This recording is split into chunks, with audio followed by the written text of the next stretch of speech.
You ask Tiger to solve. This deals with linear equations with one unknown. The final result is p equals -12.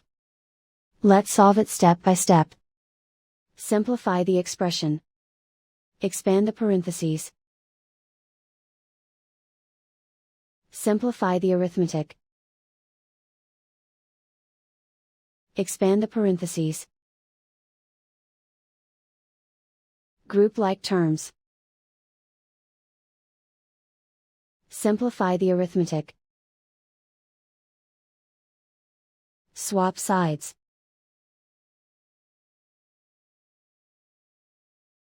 Group all constants on the right side of the equation. Subtract 21 from both sides. Simplify the arithmetic.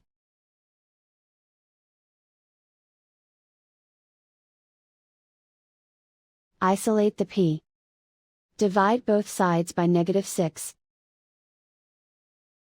Cancel out the negatives.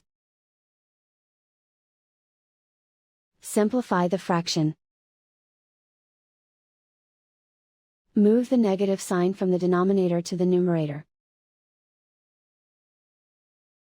Find the greatest common factor of the numerator and denominator. Factor out and cancel the greatest common factor.